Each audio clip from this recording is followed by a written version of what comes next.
हरे कृष्णा, राधे राधे। आज इस वीडियो में हम सबसे ज्यादा पूछे जाने वाले प्रश्न साल 2020 में कृष्ण जन्माष्टमी कब मनाएं, 11 अगस्त को या 12 अगस्त को, साथ ही अगर व्रत नहीं कर सकते तो क्या करें, इन विषयों पर चर्चा करेंगे। देखो, कृष्ण जन्माष्टमी का त्योहार सभी कृष्ण प्रेमियों के लिए बहुत आनंद का समय होता है। इस पर्व को सिर्फ भारत नहीं बल्कि पूरे विश्व में सभी बहुत धूमधाम से मनाते हैं, पर साल 2020 में ये त्योहार कुछ तो फीका होगा। कोरोना के चलते मंदिर नहीं जा सकते। श्री बांके बिहारी जी मंदिर सितंबर तक बंद है, वहीं खाटू श्याम जी आदि मंदिर अगस्त तक बंद है। इस तरह कुछ तो रंग में भंग है, पर कृष्ण प्रेमी कृष्ण प्रेम में हर जगह आनंद ढूंढ ही लेते हैं और वही हमें करना है। इसलिए बिना कोई परेशानी सभी धूमधाम से कृष्ण जन्माष्टमी उत्सव मनाएं, साथ ही अपनी और सभी की सुरक्षा का ध्यान भी रखें। इस साल 2020 में हम भगवान श्री कृष्ण का 5247वां जन्मोत्सव मनाएंगे। कृष्ण जन्माष्टमी को कृष्णाष्टमी, गोकुलाष्टमी, अष्टमी रोहिणी, श्री कृष्ण जयंती और श्री जयंती के नाम से जानते हैं। पुराणों के अनुसार श्री कृष्ण जन्मोत्सव भाद्रपद महीने के कृष्ण पक्ष के अष्टमी तिथि और रोहिणी नक्षत्र में मनाया जाता है, लेकिन ग्रह नक्षत्रों की चाल में बदलाव होने से कई बार ऐसी स्थिति बन जाती है कि अष्टमी तिथि और रोहिणी नक्षत्र दोनों एक ही दिन नहीं होते। बहुत बार ज्योतिषी गणना में तिथि और नक्षत्र में समय का अंतर रहता है, इसीलिए उत्सव की तारीखों में मतभेद होता है। कुछ संप्रदाय या लोग जन्म तिथि को इम्पोर्टेंट मानते हुए अष्टमी तिथि को ये पर्व मनाते हैं और कुछ लोग रोहिणी नक्षत्र वाले दिन इस पर्व को मनाते हैं। हालांकि दोनों ही दिन ये पर्व मनाना सही है। समर्थ अनुयायियों के लिए हिंदू ग्रंथ धर्म सिंधु और निर्णय सिंधु में जन्माष्टमी के दिन को निर्धारित करने के लिए स्पष्ट नियम दिए गए हैं, वो उन्हीं का अनुसरण करते हैं। देखो, कृष्ण जन्म भादो मास कृष्ण पक्ष की अष्टमी को रोहिणी नक्षत्र में हुआ था, इसलिए जब भी अष्टमी के साथ रोहिणी नक्षत्र में जन्म उत्सव मनाया जाता है वो बहुत शुभ और बहुत अच्छे संयोग के साथ होता है। पर इस साल 2020 में अष्टमी और रोहिणी नक्षत्र एक दिन नहीं है। तिथि और नक्षत्र का संयोग नहीं मिलने से ही अलग अलग जगह अलग अलग धारणा के आधार पर कृष्ण जन्मोत्सव कई जगह पर 11 अगस्त को और कई जगह पर 12 अगस्त को मनाया जाएगा। कृष्ण जन्माष्टमी की तारीख को लेकर इस साल दो मत है। ज्यादातर पंचांगों में, कैलेंडर्स में 11 और 12 अगस्त को जन्माष्टमी है, लेकिन उत्तराखंड, ऋषिकेश और उत्तर प्रदेश के कुछ इलाकों में 13 अगस्त को भी जन्माष्टमी मनाई जाएगी। वैष्णव मत, आइस्कॉन या गौरिया मठ के अनुसार 12 अगस्त को जन्माष्टमी मनाना श्रेष्ठ है, ये शुद्धा जन्माष्टमी होगी। इसीलिए उत्तर प्रदेश में मथुरा हो गया, मथुरा में जैसे राधा रमन जी का मंदिर हो गया, बांके बिहारी जी का मंदिर हो गया, ऐसे सभी मंदिरों में, इसी तरह गुजरात में, द्वारका में 12 अगस्त को ही जन्मोत्सव मनाया जाएगा। पर समर्थ संप्रदाय में 11 अगस्त को जन्मोत्सव मनाएंगे। इसी के चलते काशी और उज्जैन जैसे शैव शहरों में 11 को ही जन्माष्टमी मनाई जाएगी। इसी के साथ जगन्नाथपुरी में भी 11 अगस्त की रात को ही कृष्ण जन्मोत्सव मनाया जाएगा। बनारस में भी 11 अगस्त को ही जन्मोत्सव मनाया जाएगा। अब सबसे पहले आपको तिथि और नक्षत्र का समय बताती हूँ, फिर हम देखेंगे कि किस दिन पर हमें क्या करना है। ठीक है, तो देखो, अष्टमी तिथि आरंभ हो रही है 11 अगस्त को सुबह 9:06 AM पर। अष्टमी तिथि समाप्त होगी 12 अगस्त को सुबह 11:16 AM पर। रोहिणी नक्षत्र प्रारंभ हो रहा है 12 अगस्त की रात या 13 अगस्त की सुबह 3:27 AM पर।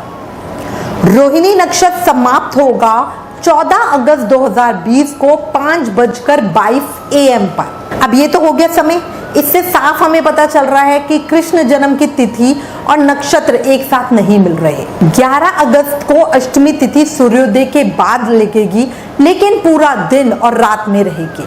भगवान श्री कृष्ण का जन्म रोहिणी नक्षत्र में हुआ था, जो कि इस बार 12 अगस्त की रात में है।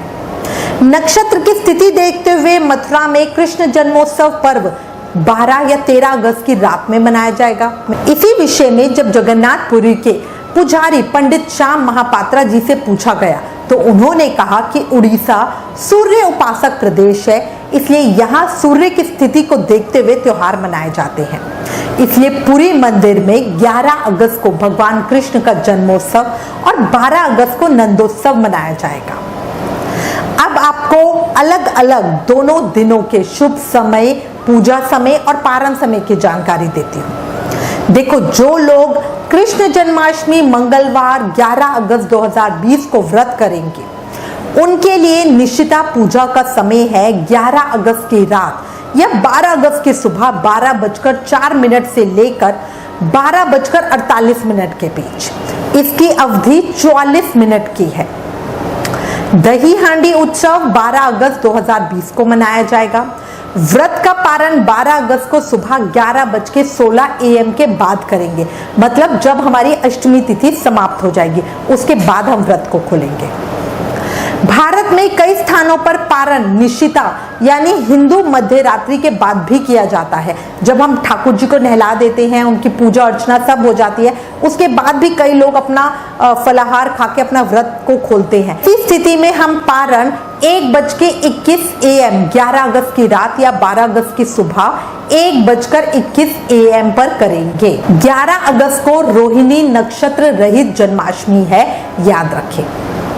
अब हम बात करते हैं 12 अगस्त की।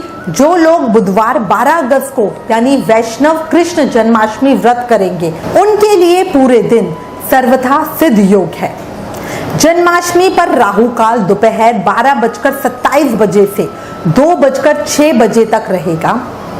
इस बार जन्माष्टमी पर कृतिका नक्षत्र रहेगा, उसके बाद रोहिणी नक्षत्र होगा, 14 अगस्त तक रहेगा।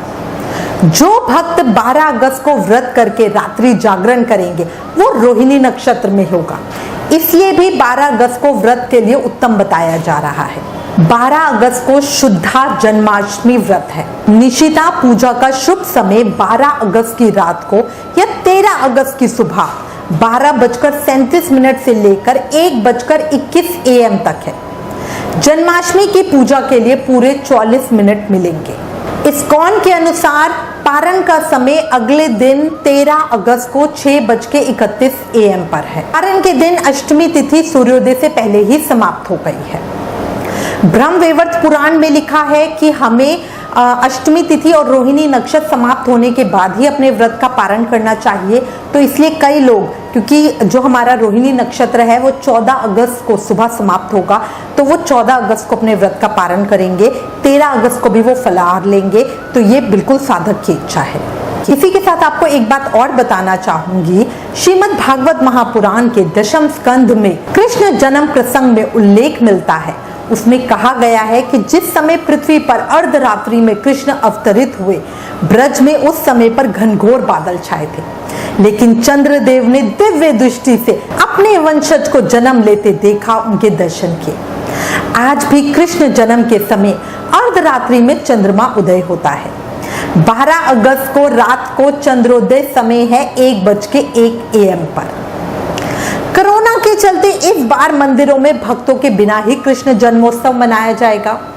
इस उत्सव को हम टीवी के जरिए देख सकेंगे। जन्माष्टमी पर प्रेम से, भाव से भगवान श्री कृष्ण की पूजा करें। ज्यादा से ज्यादा भाव से आप जो कर सकते हैं वो करें। भगवान श्री कृष्ण को दक्षिणावर्ती शंख से अभिषेक करें, पंचामृत अर्पित करें, उन्हें नए वस्त्र पहनाएं, माखन मिश्री का भोग लगाएं, झूले पर उन्हें बढ़िया झूला झुलाएं। अब देखो, ये सब तो मैंने आपको बता दिया कि जो 11 को व्रत उपवास करेंगे वो किस समय पर व्रत का पारण और पूजा करें, या जो 12 को करेंगे वो किस समय पे करें। पर अभी भी बहुत सारे लोग समझ नहीं पा रहे हैं कि वो क्या करें। तो इसके लिए देखो, मैं आपको सलाह दूंगी कि एकादशी की तरह ही जिसे आप मानते हो, जिनको भी आप फॉलो करते हो, उनका अनुसरण करो। हमारे गुरु महाराज 12 अगस्त को जन्माष्टमी उत्सव मनाएंगे, हम भी उसी दिन मनाएंगे।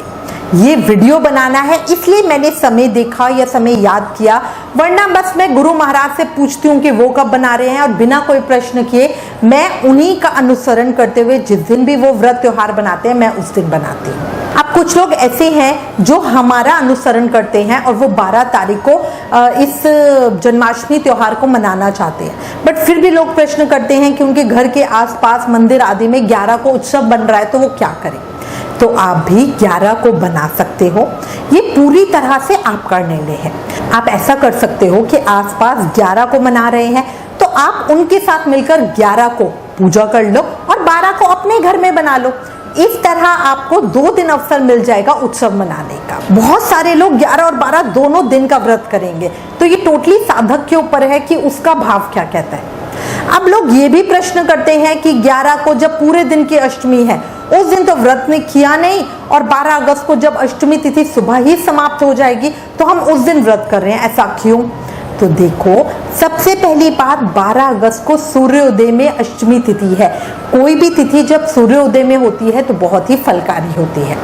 इसी के साथ एक बात और समझो और इसे याद भी कर लो, ब्रह्मवैवर्त पुराण में लिखा है कि यदि बुध और सोमवार से युक्त जयंती मिल जाए तो उसमें व्रत करके व्रती पुरुष कभी भी गर्भ में वास नहीं करता। यदि उदय काल में किंचित मात्र कुछ अष्टमी हो और संपूर्ण दिन रात में नवमी हो तथा बुध या सोमवार एवं रोहिणी नक्षत्र का योग प्राप्त हो तो वो सबसे उत्तम व्रत का समय है। अब इसी का अनुसरण करते हुए, क्योंकि जो 12 अगस्त है वो बुधवार की है, हम भी 12 अगस्त बुधवार को ही व्रत करेंगे। अब इसके बाद हमारे पास एक प्रश्न और आता है, हम कृष्ण जन्माष्टमी पर पूजा तो करते हैं पर व्रत उपवास नहीं करते, तो क्या ये सही है? देखो, सही गलत तो मैं नहीं कहूंगी, बट मैं ये कहूंगी कि कृष्ण जन्माष्टमी व्रत को समस्त व्रतों में सबसे उत्तम कहा गया है।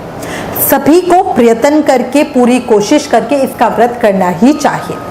पर यदि कोई बीमार है या किसी भी और कारण से वो व्रत नहीं कर सकता तो उसके लिए ब्रह्मवैवर्त पुराण में उपाय लिखा है।